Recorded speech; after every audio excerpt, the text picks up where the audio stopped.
We're here in Cleenish Old Cemetery. We're on Cleenish Island. We're on the island that was termed as the Sloping Island, or the Beautiful Island as well. Some people describe it as. It was where, in the mid-6th century, that Sinnell, or Sinnell, set up his monastic church and school. And he arrived here with 12 monks, and those monks were workers and teachers, because the school required him to have men of qualifications that taught various different subjects: mathematics, rhetoric, geometry, languages, and many other subjects as well. In 543, on the Wexford-Wicklow border, was born a young man with the name Columbanus, or Columban. And he arrived here when he was about 16 years of age. And he arrived here because of the fact that he was a very religious boy growing up, had been well educated at home, and he was being tempted by sin. And in order to escape that part of his life, he up sticks after speaking to an old religious woman who was housed in a cell, and she told him he had to leave the area. Columbanus decided that he would do that, but that he obviously had heard of Sinnell, who arrived here really from Leinster, but had been taught at Clogher by St. Finian. And he came here because of the reputation of Sinnell and the reputation of the monastery school that was here. He arrived walking, left the house walking, and the record, or the recorded records of the history of Columbanus tells us that his mother tried to stop him from leaving, and that he actually stepped over his mother or past his mother on the way out through the door and never looked back. Now, people say that was very hard to do, but this man, or young man, had decided that he needed to change his lifestyle. He needed to change where he was. And he walked most of the way, I would think, and some of my fellow people who are interested in this type of history thought that he probably travelled part of it on Lough Erne. And he arrived on the shore here to be met by Sinnell and to be brought up to the church and to the school.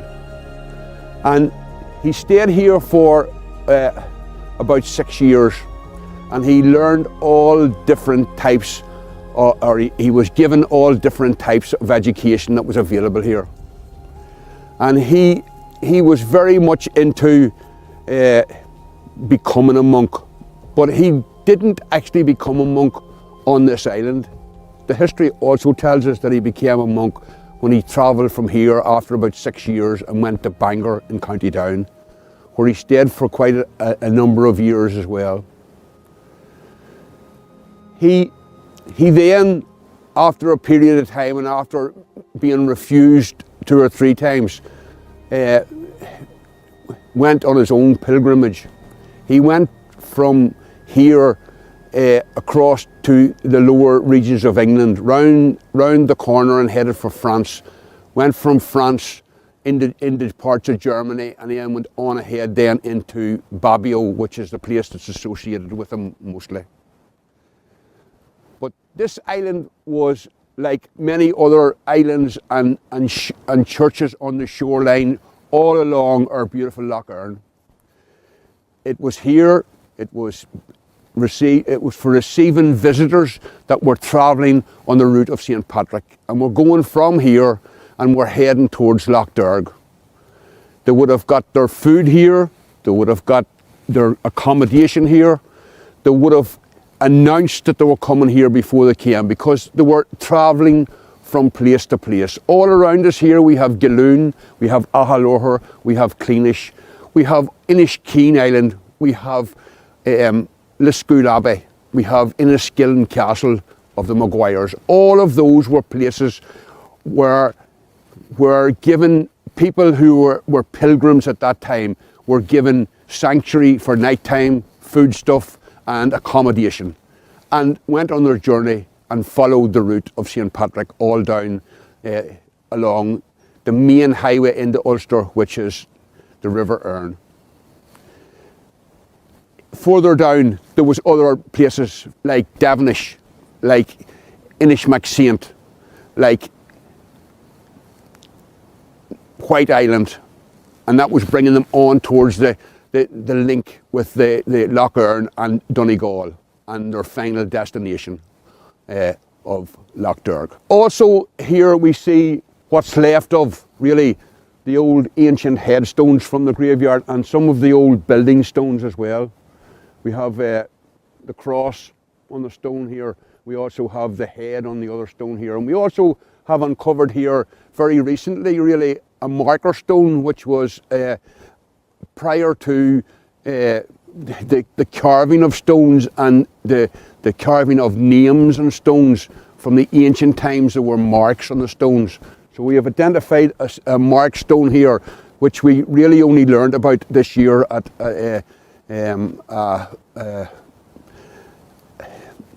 conference to do with a gentleman who came here from England who was an expert with regard of the markings and stone markings in cemeteries and graveyards. This was robbed out, and the church was robbed out, and similar to other places like Galoon and like Ahalloher and here and in Inniskeen in particular, and further on down the lake as well in Devonish and down as far as White Island.